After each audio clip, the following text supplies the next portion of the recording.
In today's world, we only watch the endings, a flashy success story or the brutal collapse. But we don't hear about the full journey that it took to get there. The late nights, tough calls, moments of doubt.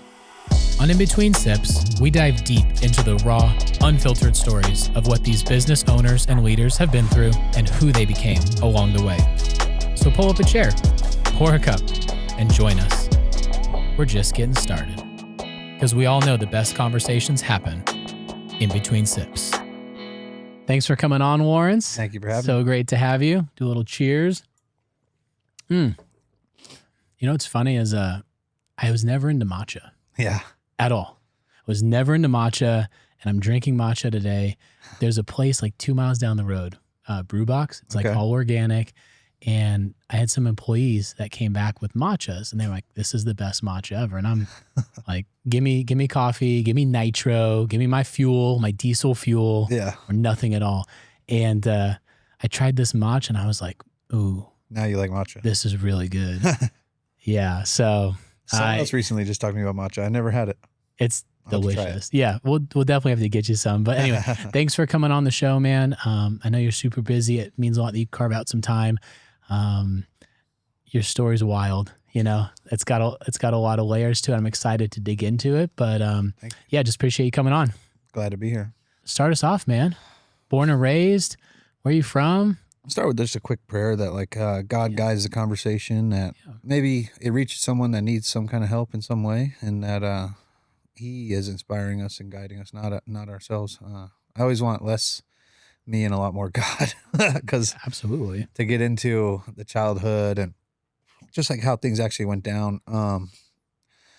I did my best. I put a lot of time, effort, energy, money, thought life into making myself a good life. And the end result was me broken and homeless and on my knees and asking for help, you know, and I don't ever want to go back to that place. And I know if I live in my own will, my own selfishness, my own fruition, I'll bring to fruition these things again. So I try to get out of my own way, find some humility, remember that I'm not God. That's one of the most important things I know about him, and that it wants what's best for me.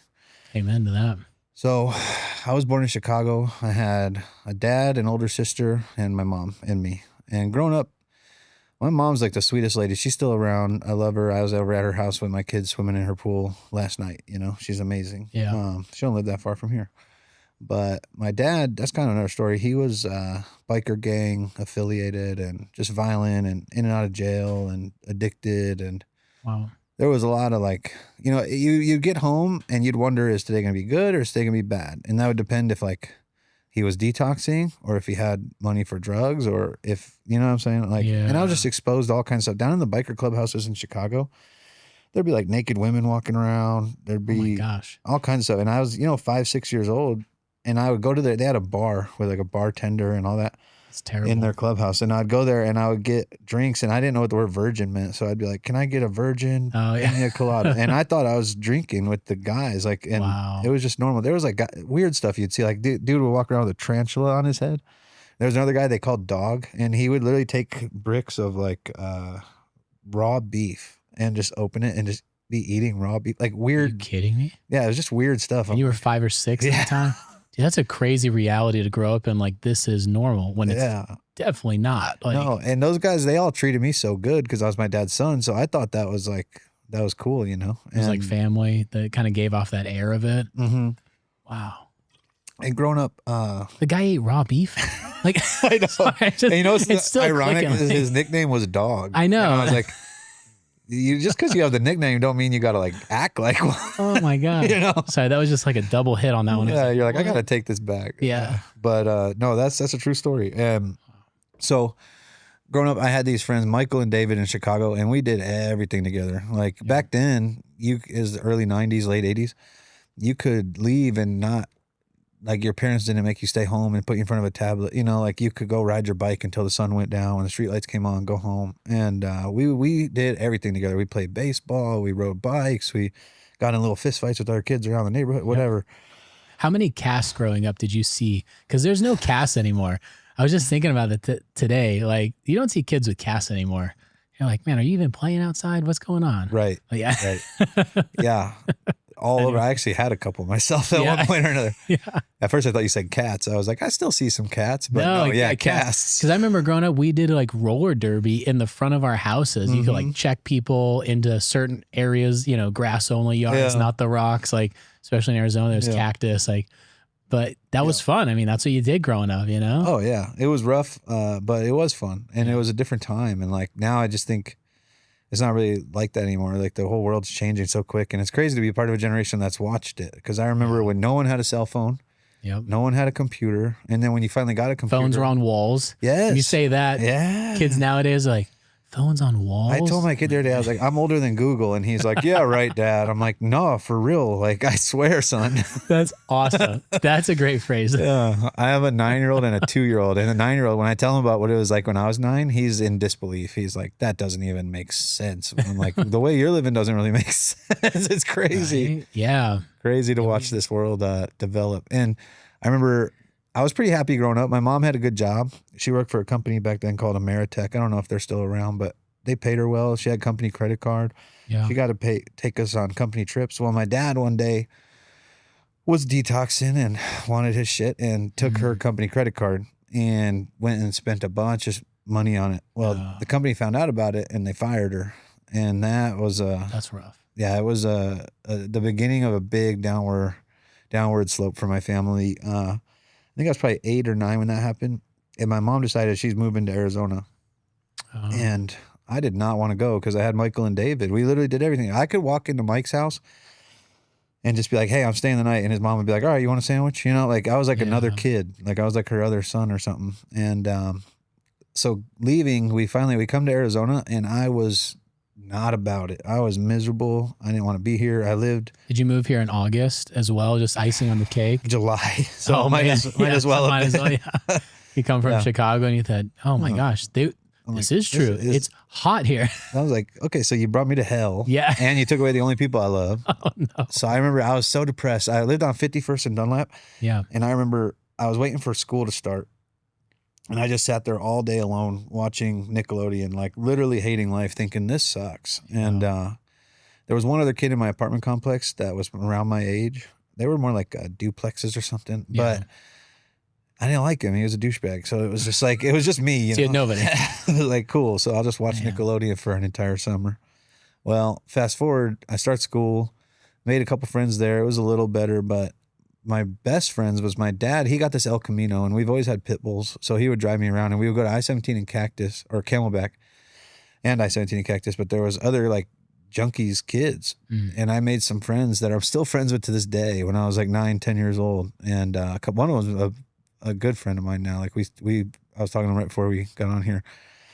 Long story short, I was so happy to have friends again. Well, you fast forward about 6 months. And I'll never forget, it was Sunday, July 9th, 1999. My dad wakes me up.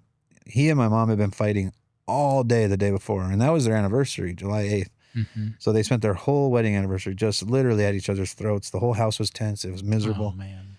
He wakes me up Sunday morning and says, do you want to come over to your aunt's with me? Well, my aunt, God rest her soul, her name was Bev. She had a son named Mark, God rest his soul. His name was Mark. He did heroin, and my dad did it with him. So I knew what that meant. I was like, nah, I don't really want to go to my aunt's. You were, what, 11 at the time now? I mean, 10. That's 10.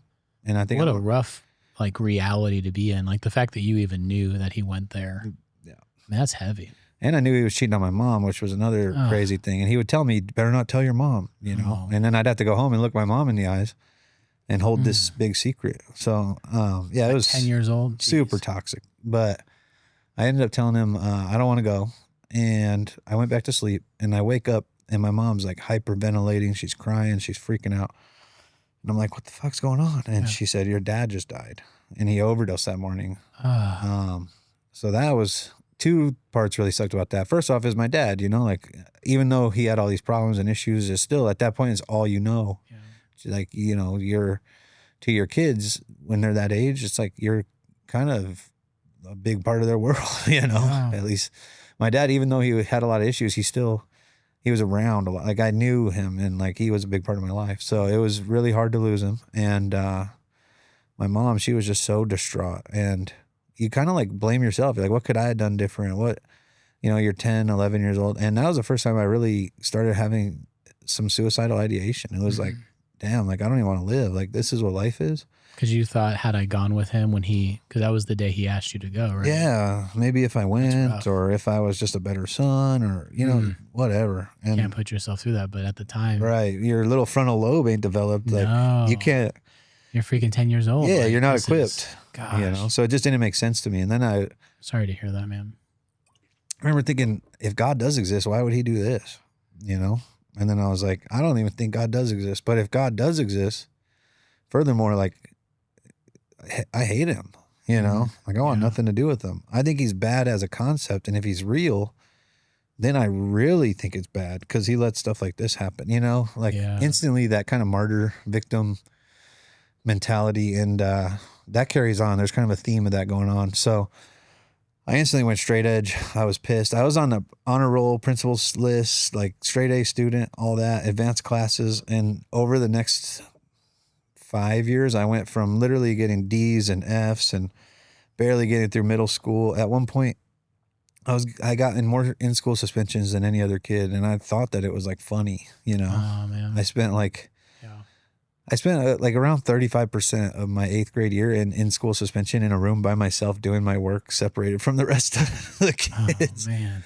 Because I'd either get in a fist fight, like I would do a bunch of stuff. Like I would steal from a teacher. I would make fun of the teachers. I would talk crap. I remember I lit off firecrackers in school, and they were like, "You just lit off an explosive in school," and I'm like, "No, it was a little firecracker." It's not like, I'm like, come on. And I mean, that's you trying to process through all that. I mean, you would hope at some point somebody in the school would be like, "Hey, like this kid's messed up. He needs help." We gotta talk through these things with him. Yeah. And my mom, she brought me to therapy, which was interesting.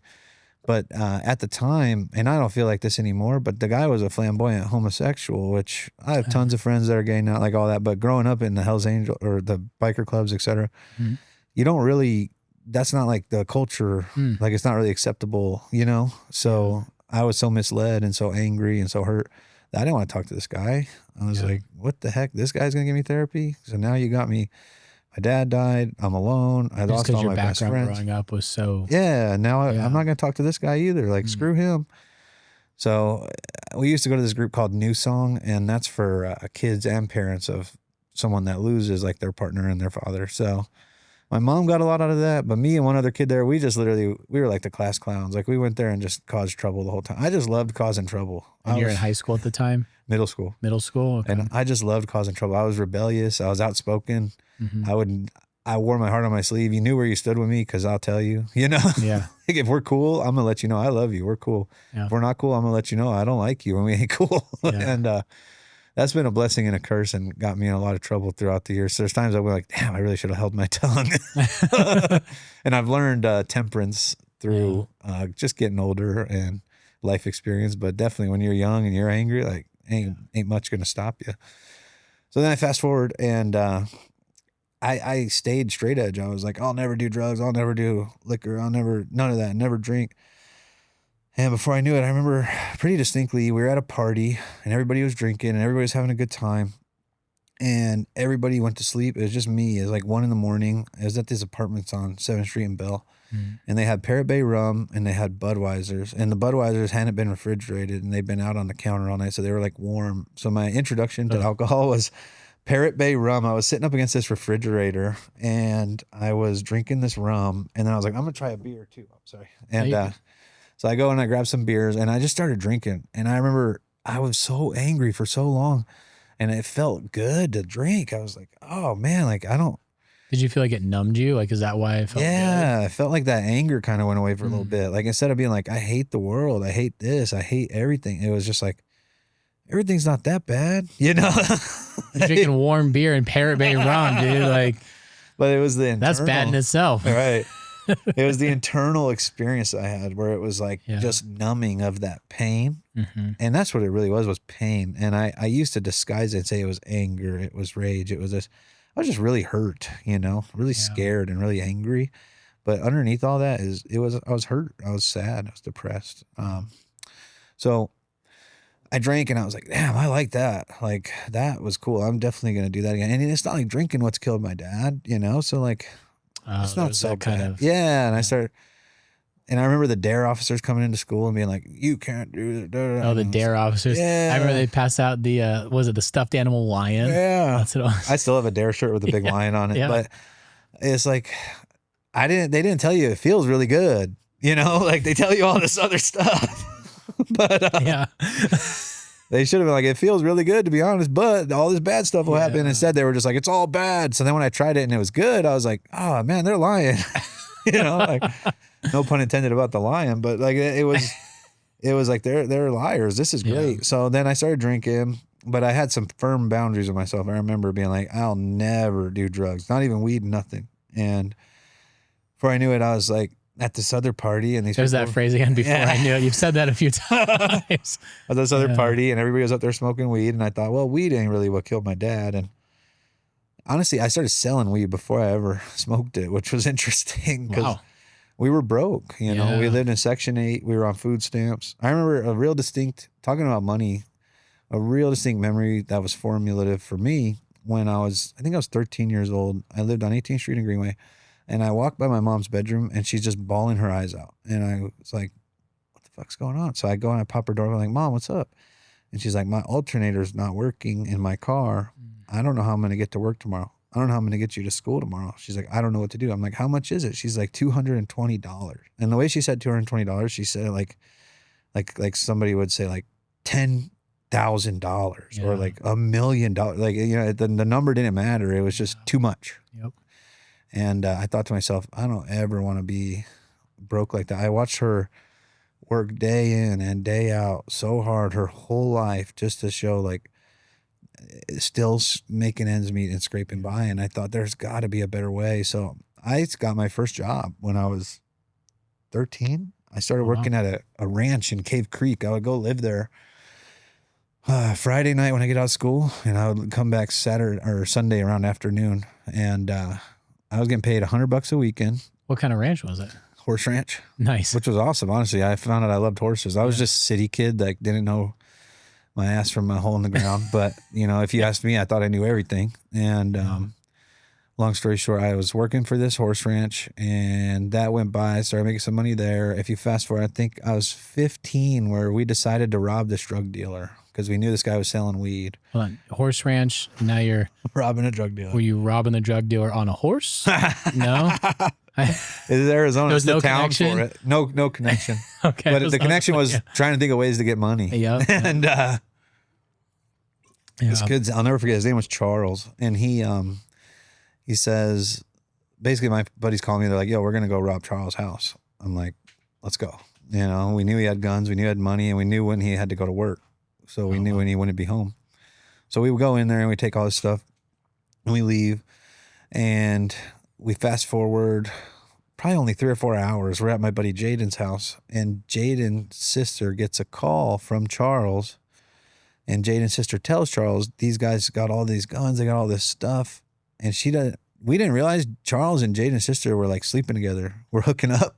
So he figured out it was us by his sister hooking up with him. So long story short, he loses it on us. He's like, I'm going to hunt you down like a deer. I'm going to kill you. And I thought he meant it because like this guy didn't seem like he was all there anyway. Yeah. He was probably about like 30. And mind you, I'm 15. Yeah. And I'm like, oh shit. So you took all of his money. Yeah. I took like 2 pounds of weed, an AK-47, a 12 gauge, a weed scale. Oh my gosh. Just a few things, like whatever I could find really. And so I call him and I'm like, listen, innocent people don't run. I ain't going to like lie to you. I messed up. Like, what do I got to do to make this right? And he's like, come meet me in person by yourself and bring all the stuff. And I was like, I'm 15. I'm about to get killed, I think, you know, but I did. I got all the stuff I could get back. I couldn't even get everything back because some of it, my other friends that did it with me wouldn't. And they didn't care because he only knew that it was me and Jade, and the other people he didn't.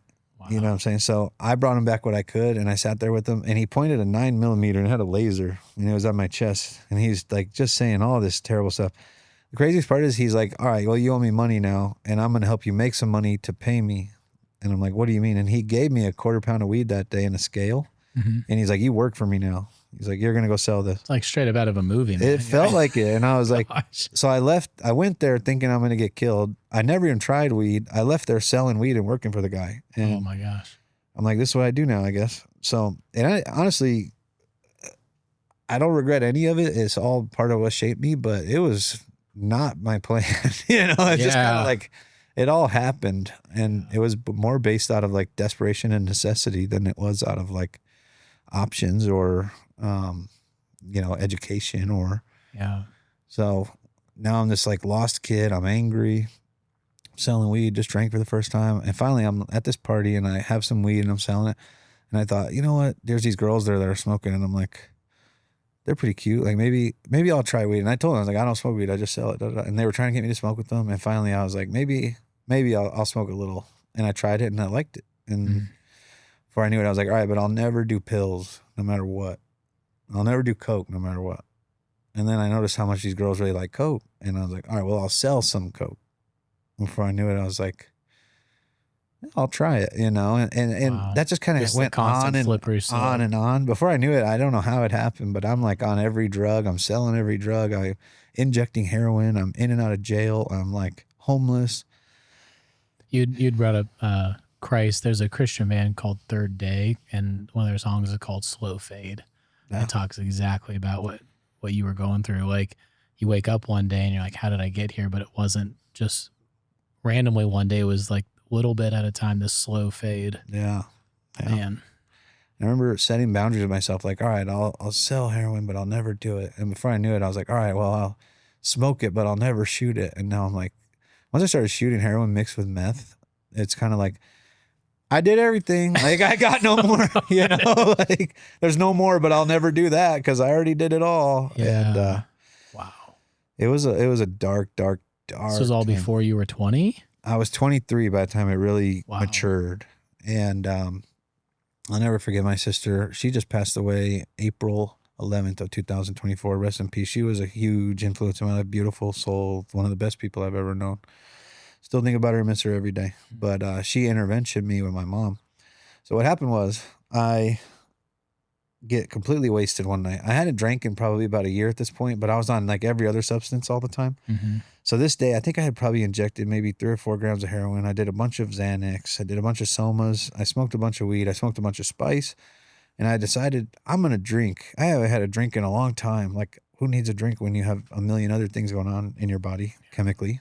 So I get an 18-pack of Miller Lite and I crush it. I drank all 18. And then I go get and I was living on 32nd Street in Thunderbird. Sometimes I drive by those apartments and I'm like, damn, I can't believe all this went down in there.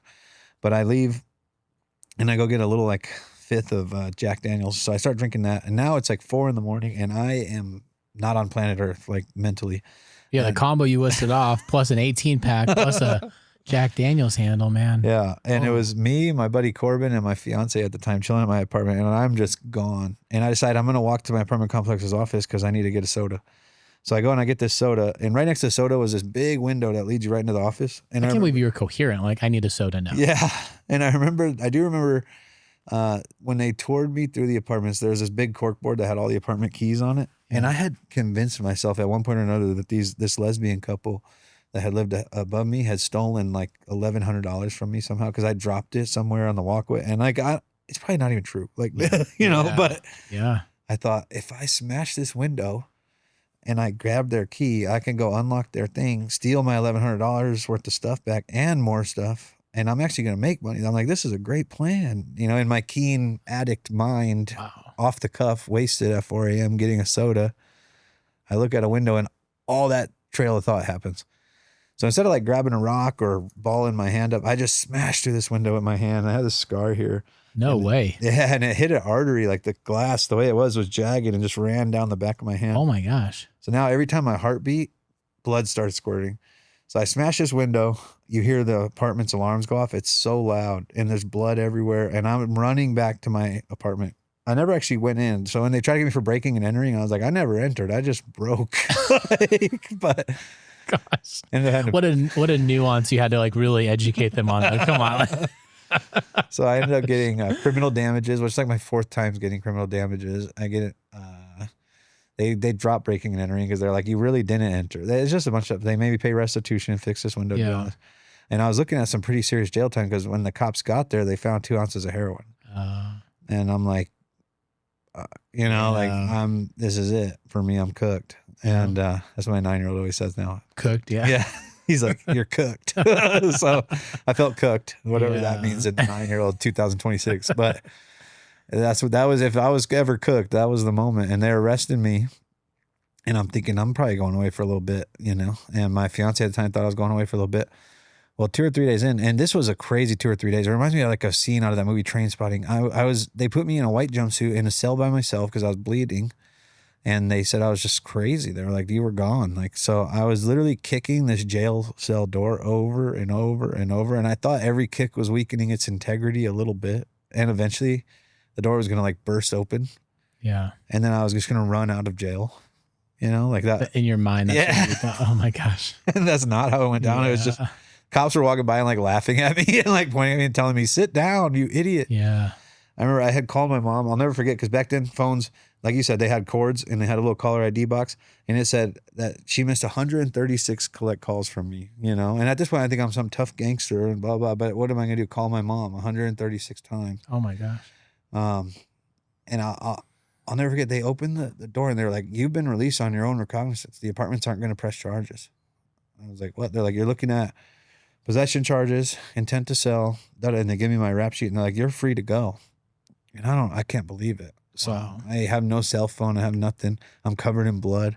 And I walk out of the Matrix and there's the same McDonald's. I've been to that jail probably 7 or 8 times, but there's this McDonald's right by it that everybody walks to. So I walk there and I'm asking people if I can use their cell phone. And they're looking at me like I'm crazy. They're like, you're all bandaged up. Yeah.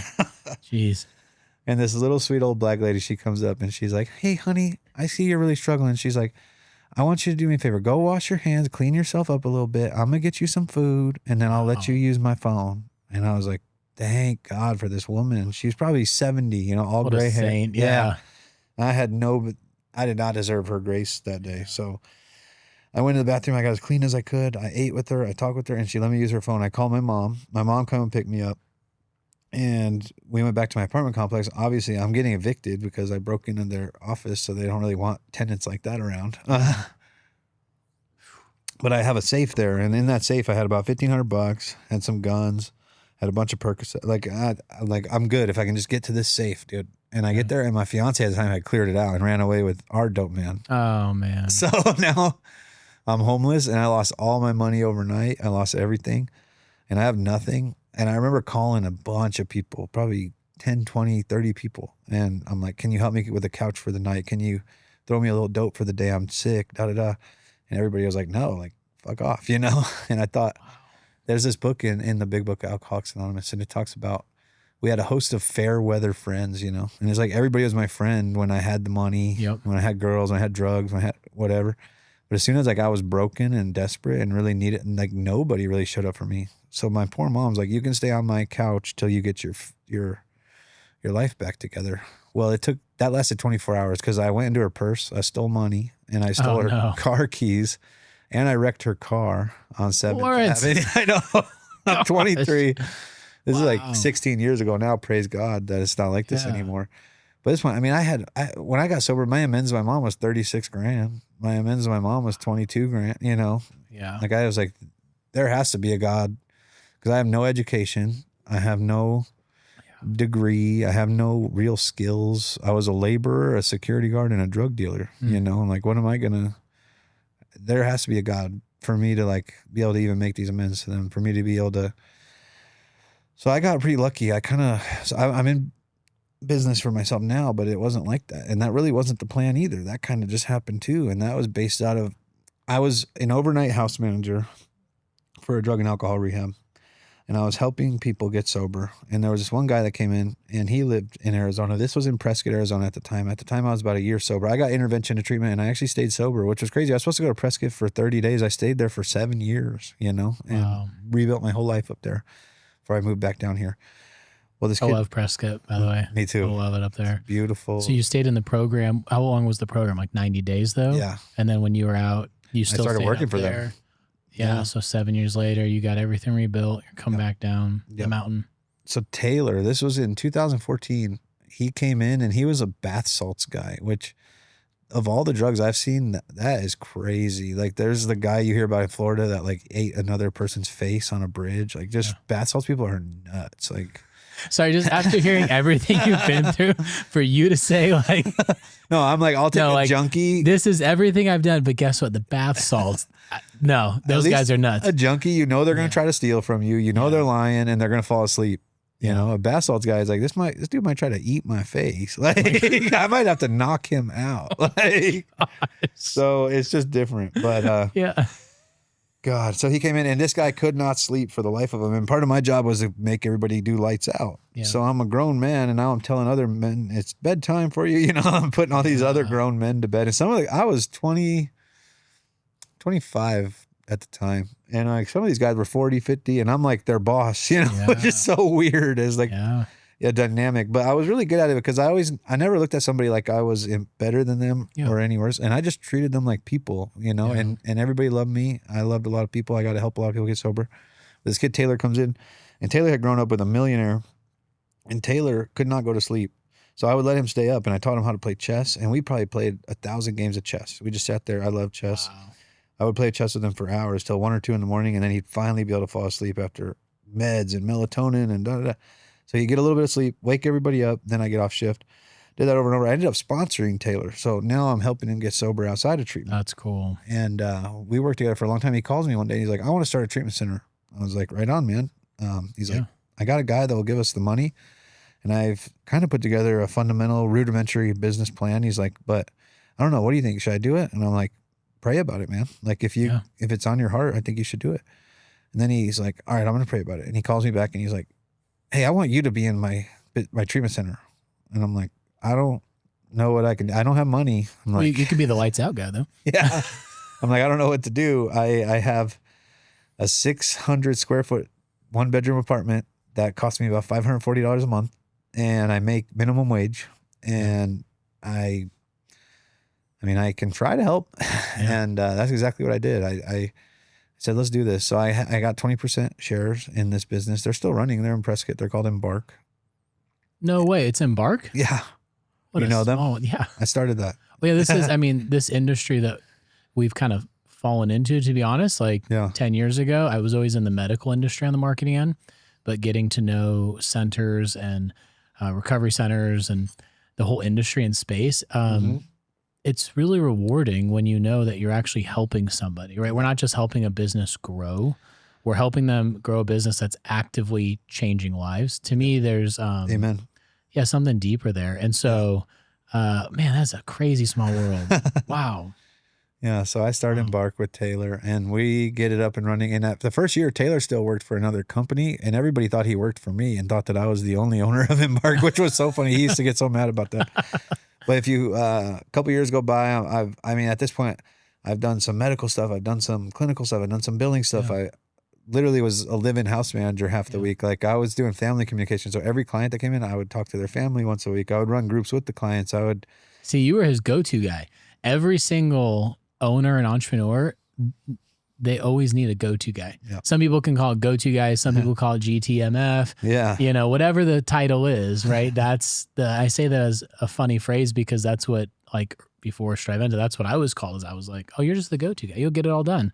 Yep. And you were that guy, man. You were doing it all. It was crazy. I remember I had this constant feeling in my gut and in fear that I wasn't good enough to do this, or I was going to fail, or that God messed up and was supposed to give this opportunity to somebody else. And I just am not smart enough, or I'm not enough in whatever way, insert any adjective. I'm not blank enough. Mm-hmm.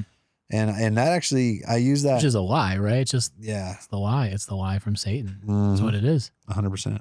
And that's what he wants. No bearing on what God believes you are and who he created you to be. And that could have paralyzed me, frozen me, shut me down, pushed me out. But instead, it made me work even harder. I'd be like, well, awesome. All right, if I'm not smart enough, then I'm going to work 3 times as long, 3 times as hard, 3 times as efficiently. If I'm not good enough, then I'm going to bust my ass so hard that my value is undeniable. Yep. You know? I love this so much because I always felt like, and I told this story to another guest, but like I remember I was in 8th grade and they like all the teachers circled me because I kept doing that stupid test to be like in the advanced PI program. Yeah. And I would never pass the test, but I'd get straight A's. And they literally circled me around like before school one day and were like, "Hey Ryan, we've all come to the conclusion that you're not smart. You just work really hard, but don't worry, that's a better quality to have." Honestly, it is. At that moment, 8th grade, though, that was the fire. Devastating, yeah. It was the fire. I was like, you're all getting me together with my mom before school to tell me I'm not smart. Watch me. Yeah. Like that was that moment. Yeah, that was that moment. So I was like, put me in this class. And they put me in the class in high school, passed it, got an A, and that was it. But I love hearing your story because that tenacity, man, you can't teach that. I mean, that's something that comes deep from within. And you can try, but people that like really grasp it and it's deep in their souls of like, I'm going to work and I'm going to do work as hard as I can for the Lord. And now the flip side is you can't allow your identity to get caught up in that, right? Our identity is not in our work. Our identity is in the Lord. I want to touch on that. But yeah, go for it. Because I mean, that's the natural transition. Like, man, I'm working so hard, but then you get wrapped up in it. So there's definitely a balance, right? Amen. Touch on it. What were you going to say about it? Yeah. Oh, it's just funny because I sold Embark in 2016. I had my first kid and I was moving to Phoenix. Yeah. And honestly, me and Taylor were cool, but the original investor, he had 60% of that company and I only had 20. Me and him I'd never done good with someone that is like authoritative to me. You know, I've always been a little bit rebellious and it's kind of like. No, you don't say. After everything we talked about. It's like, don't put yourself above me. Don't put yourself below me. I ain't putting you above me. I ain't putting you below me. You're right here with me. And if I'm not right here with you, you definitely ain't above me, you know? Yeah. And this guy I felt like he would act like he was above me. We became cool later. We made our amends and like that's good. But there was a lot of drama between me and that guy. And the clinical director would always be like, "Oh, here comes passive aggressive." And that's what she would call me and Taylor. And she would call Taylor passive and me aggressive. And together we were passive aggressive. Oh, that's funny. So I was like, "Look, guys, like this ain't working. We're fighting. Yeah. You know, there's drama. Like, let's just part ways now." And so is that the exit that you made though? No. Oh no. That was in the initial one, which I got around. You've had 2 exits? Yeah.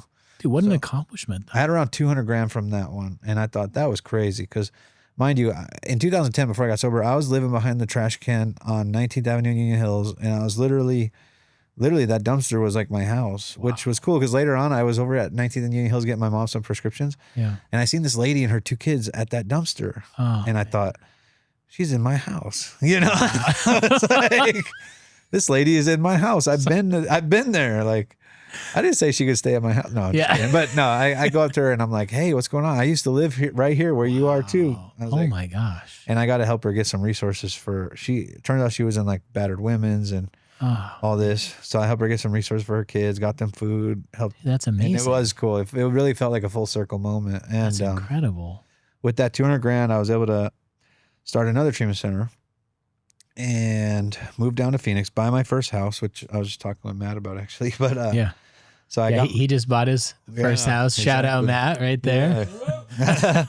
So I got my first house, which was crazy to me because I mean I'm thinking I was homeless 6 years ago. Like how crazy. Yeah. God is so good, you know. And I'm telling you, I'm big on heart posture, you know. And I used to struggle working in this field because it'd be like there's a lot of things I don't agree with that I've seen happen in my industry where a lot of people kind of lose sight of what we were talking about a little bit. There's so much shadiness that occurs. Yeah. I was so naive going into it because I just always wanted to be the guy to help. Right. And everybody's got the best intentions, right? Wrong. Yeah. Like we had worked with some doozies in this industry and talk about people like their money. Yeah, I felt blindsided. I was like, when you're so concerned about the almighty dollar that especially in patient care, it's evident, right? It's crystal clear that you're the outlier focused on money and not patients. Yeah. There's no mistaking it in this industry, any healthcare industry, but that was a moment for me early on in business where I thought, there's no way the owner would do that. No way. Yeah. And then nobody would ever do that. You get in these business meetings behind the scenes where they feel comfortable and they let their guard down and their little snake slithers out. And it's not good. I was like, damn, they really talk about people like that, you know? And it was nuts because you got to stand up for it. You got to say, no, this is not of integrity. And I had a Anyway, lab yeah. come and tell me, oh, if you give us your samples, we're going to send you this much money and like blatant illegal No stuff. way. And I'm like, no, dude, like Yeah. leave my office now. What are you talking about? Was it be gone, Satan? Yeah. I'm like, not today. You're about to get us all in trouble. But Yeah. just stuff like that. And it's common. And Yeah. so I always try to keep, and I felt really conflicted. So I was actually at lunch at one of my favorite Italian joints. It's not even out there anymore in Prescott, but with a pastor, and I talked to him about that conviction. And I'm like, I don't really know how I feel about it. It feels uncomfortable. And what he said was, God doesn't want you to suffer and be paycheck to paycheck and live like your mom had to. And he wants you to be comfortable enough that you can continue to do his work and help his other kids. He's like, it's not about you. Like, how selfish that you think because you're making a little bit of money that you should feel bad. He's like, what about your family? What about, and what do you do with that money? Where's your heart posture? I love those two words when you put them next to each other, heart posture. Where's your heart posture? Are you really trying to help God's other kids? Or are you trying to get rich and being a scumbag? Yep.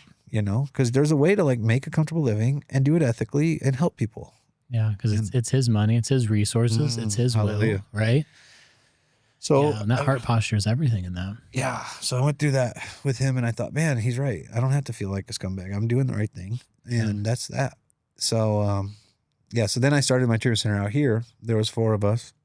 We started a couple more. There was one in Surprise, one in Scottsdale, one in Denver, Colorado. And we were running a pretty good operation for a while. And that's when we made the real exit. That was in 2022 in March. And we started that in that was recent. Yeah. So we started that in 2017. And honestly, that $200,000 I made from selling Embark, that was like all my money went into starting this. I bought a Harley. I bought some guns. I bought that house. I paid my taxes. And then I took literally every last dollar I had. Mind you, I just had a newborn and I put it all into starting this treatment center. Wow. And I was like, you're all in. Yeah, I burned the boats, like this is it. Let's all go. We're all in. So there was times I used to play a competitive card game called Magic the Gathering, and I was selling those cards to like buy diapers, and I was borrowing money from people to like take my kid to a doctor or like to get him food. It was crazy.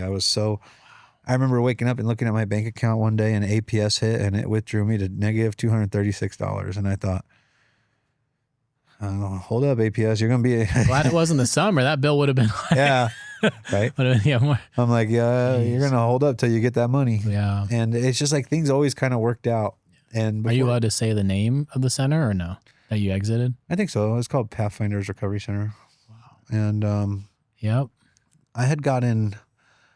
I was a big part of running that from like 2017 to like 2020, but then another one of the partners took over and a few of it, because that was another thing where there was 4 of us and there was just kind of like too many chefs and not enough waiters or whatever. I don't know. Yeah. But it was just, there was too many chefs in the kitchen. Yep. Too many of us that all wanted things to be our way and it would cause fighting. So we said, okay, then if you really want to run it. And, me and a couple of the other partners backed out and we were just silent. We sat back and we could see the funds. We could see the billing. We could see the insurance claims. We could see the bank accounts. I still went in and actually ran. I loved this, like the actual client care that I would go in and I would run groups with the clients. That's cool.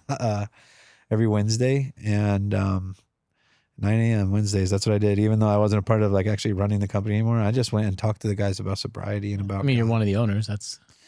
It was just passionate, I was like, I just want to see these dudes get sober. Yeah. And I want to keep at least my thumb on the pulse enough to understand if the company is doing good, if it's not doing good, that kind of thing. So we did that and we started talking about selling in 2020 because we were all over it. It was another thing where the partners were just like, I don't really like you anymore. I don't really want to be in business with you. And it's like, I don't really want to be in business with you either, So it was a mutual exit? Yeah, so we decided, let's do this. And I remember I had this number in my head. I was like, man, if I could get this amount, I'm going to sign and sell. And they came back and the amount that they had actually offered initially was like 5 times my expectation of what I thought I was going to get. And I was like, I guess that'll do. Let me think about it. Inside, I'm like, where do I sign, dude? Yeah, inside you're like, act like you've been here before.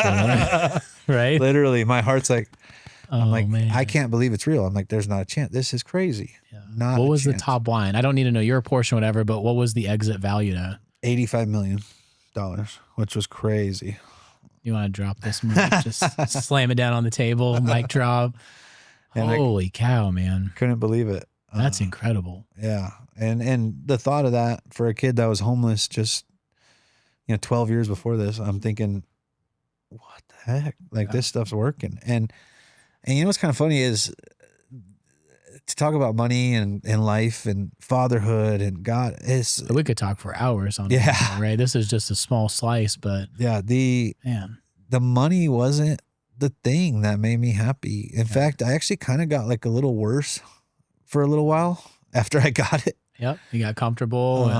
And it's kind of what you were talking about earlier about money in general. It was like, it kind of became God in a sense. I thought became an idol. Yeah. I was going to Vegas and they were giving me like penthouses and steak and sushi and whatever I wanted and private flights and limousines. And I started playing high stakes poker on all these huge broadcasts. And before I knew it, I started really thinking like, man, I made it, and, meanwhile, I was like neglecting my family and like not taking care of myself mentally and spiritually. And before I knew it, I was like in a real deep depression with more money than I ever had.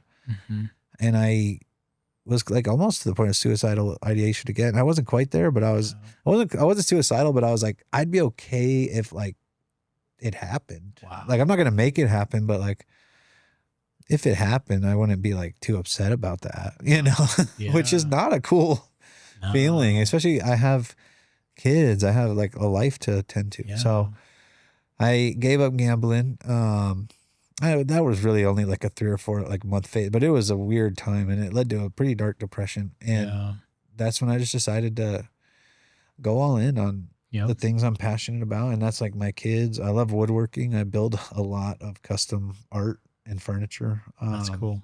I work in treatment still. I help treatment centers scale and grow, and I start them, I plan them, I strategize for them at the 30,000 foot view. I talk to them about the exits, about building, about different departments, medical, clinical, billing, housing. And that's kind of my passion now, And, I will say 2022, it's like, that's crazy. You made all that money. But 2024 almost broke me. And it started off in February. I love my dogs. I have dogs tattooed on me. That was Odin right there. You said they're pit bulls? Yeah. So Odin, I'll never forget, it's February 4th, 2024. I grill a lot. I make steaks. Oh, heck yeah. And, I'm all about smoking and grilling. I'm doing a brisket this weekend.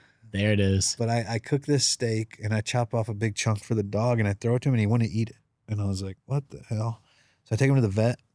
$36,000 in vet bills later, they find it's an almost damn near non-detectable form of small cell lymphoma cancer all throughout his small intestine.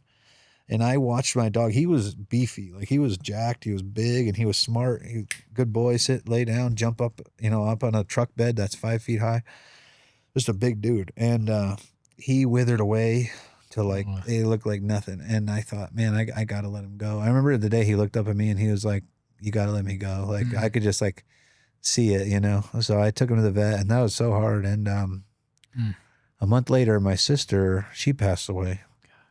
And then a month after that, one of my investments in the space failed because of a bunch of contracting and Medicaid stuff that was going on in Arizona. We didn't do anything illegal. They even said you haven't done anything illegal, but they just stopped paying everybody there. Oh yeah, that was a huge deal. Yeah, we'd worked with a couple centers as well, and they didn't do anything illegal. But when the funding is paused, for 6 months. 7 months, what was it? I think it was up to 8 months. I could be mistaken. They paused it for 3 months, and then they renewed it for another 3 months, and then they did it for another 3 months. And at that one, I was spending out of my own pocket to float this place and keep helping people. Probably about $100,000 a month. Yeah.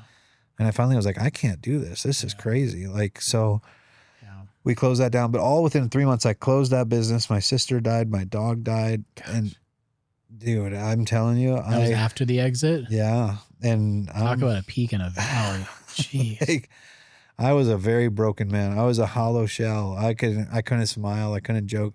My kids would come in and be like, hey, what's up? And I'd just be like, hey, like I just couldn't even barely get out of bed. Like I was just so depressed.